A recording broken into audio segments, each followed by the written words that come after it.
बस ले जाओ, बस ले अभी पावर आएगा, अभी पवार आएगा। ये आ रहा। अरे बाप रे। हाँ, तो आला होगा, तू सगळे निघाले, तो आला होगा. आम्ही असं हम्म. तू सगळे निघाले, आम्ही या साईडला धावले, अरे बाप रे. ये लोग भाग गए. हाँ, अरे बाप रे.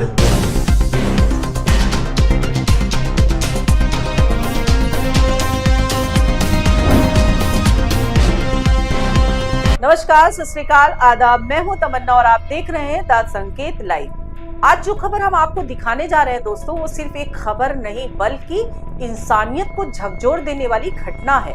एक ऐसी घटना जिसे देखकर आपके रोंगटे खड़े हो जाएंगे और शायद आप भी यही सोचने पर मजबूर हो जाएंगे कि आखिर इंसान इतना निर्दयी कैसे हो सकता है। जी हाँ दोस्तों, मामला है महाराष्ट्र के वसई इलाके का है, जहां एक व्यक्ति ने अपने गुस्से और बदले की आग में एक 4 साल के मासूम बच्चे को निशाना बना लिया। जी हाँ, एक 4 साल का बच्चा जो ठीक से दुनिया को समझ भी नहीं पाया था, उसे इतनी बेरहमी से पीटा गया कि वो जिंदगी और मौत के बीच लड़ रहा है। पूरी घटना एक हाउसिंग सोसाइटी के अंदर की है और सबसे डराने वाली बात यह है कि ये पूरी वारदात सीसीटीवी कैमरे में कैद हो गई है। और जब ये वीडियो सामने आया तो हर किसी का दिल दहल गया। वीडियो में साफ देखा जा सकता है कि एक छोटा सा बच्चा, जिसका नाम विघ्नेश बताया जा रहा है, वो सोसाइटी के अंदर खड़े एक ऑटो रिक्शा में दूसरे बच्चों के साथ खेल रहा है। सब कुछ सामान लग रहा है, तभी अचानक वहां आरोपी संदीप पवार आता है और बिना किसी चेतावनी के वह उस बच्चे को उनके पैरों से पकड़कर ऑटो से बाहर खींच लेता है। और फिर जो होता है वो बेहद ही खौफनाक होता है। आरोपी उस मासूम को पूरी ताकत से सड़क पर पटक देता है और इतना ही नहीं, वो बच्चे का सिर पास में पड़ी लोहे की रॉड पर दे मारता है और फिर उसे दोबारा जमीन पर फेंक देता है। ये सब कुछ ही सेकंड में होता है दोस्तों, लेकिन उस कुछ सेकंड में एक मासूम की जिंदगी पूरी तरह बदल जाती है।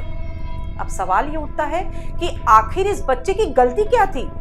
तो जवाब है कि बच्चे की कोई गलती नहीं थी। दरअसल आरोपी का बच्चे के पिता से किसी बात को लेकर विवाद चल रहा था और उसी दुश्मनी का बदला उसने एक निर्दोष बच्चे से लिया। यानी गुस्सा किसी और का और वार किसी और पर।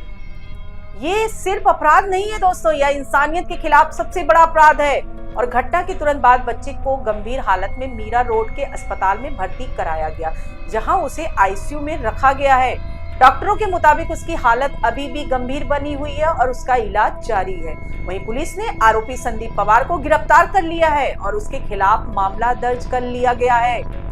लेकिन यहाँ सबसे बड़ा सवाल यही है दोस्तों कि क्या गिरफ्तारी से न्याय पूरा हो सकता है?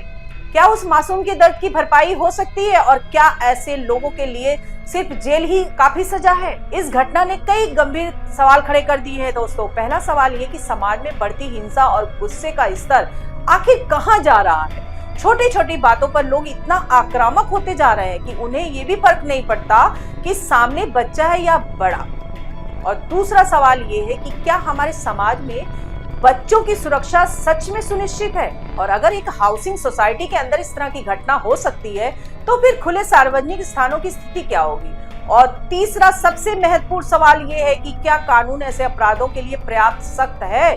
क्योंकि जब तक अपराधी को ये डर नहीं होगा कि उनके कृत्य का परिणाम कितना भयावह होगा, तब तक ऐसे मामले रुकने वाले नहीं है। इस घटना के बाद सोसाइटी के लोगों में भी भारी आक्रोश है। लोग सड़कों पर उतरकर आरोपी के खिलाफ कड़ी से कड़ी सजा की मांग कर रहे हैं और ये गुस्सा जायज भी है, क्योंकि जब एक समाज अपने बच्चों को सुरक्षित नहीं रख पाता तो वो समाज खुद पर सवाल खड़ा करता है। लेकिन इस पूरी घटना में हमें सिर्फ गुस्से से काम नहीं लेना है, बल्कि हमें ये समझना होगा कि इस तरह की मानसिकता क्यों पैदा हो रही है। आज के समय में लोग मानसिक तनाव, गुस्से और असहिष्णुता से भरे हुए हैं, लेकिन इसका मतलब भी बिल्कुल भी नहीं है कि वह अपनी हताशा किसी मासूम पर निकाले। ये घटना हमें ये सिखाती है कि हमें अपने आसपास के माहौल पर नजर रखने की जरूरत है। और अगर किसी व्यक्ति का व्यवहार असमान लगता है या वो किसी से लगातार विवाद में है, तो उसे नजरअंदाज करना भी खतरनाक हो सकता है। और अब बात करते हैं जिम्मेदारी की। जिम्मेदारी सिर्फ पुलिस या प्रशासन की नहीं है, बल्कि समाज के हर व्यक्ति की है। हमें अपने आसपास के बच्चों की सुरक्षा के लिए भी सतर्क रहना होगा। हमें ये सुनिश्चित करना होगा कि कोई भी बच्चा अकेला या असुरक्षित स्थिति में ना हो। और अगर कहीं भी ऐसी घटना होती है तो तुरंत प्रतिक्रिया देना और मदद करना हमारी जिम्मेदारी। और अंत में यही कहना चाहूंगी कि ये घटना सिर्फ एक खबर नहीं है या एक चेतावनी है। चेतावनी हमारे समाज के लिए, हमारे सिस्टम के लिए और हम सभी के लिए कि अगर हमने अब भी नहीं संभाला तो ऐसी घटनाएं और बढ़ेंगी और शायद अगली बार कोई और मासूम इसका शिकार बनेगा। आप इस घटना पर क्या सोचते हैं दोस्तों? क्या ऐसे अपराधों के लिए और सख्त कानून की जरूरत है? अपनी राय कमेंट्स में जरूर बताइएगा। नमस्कार दोस्तों।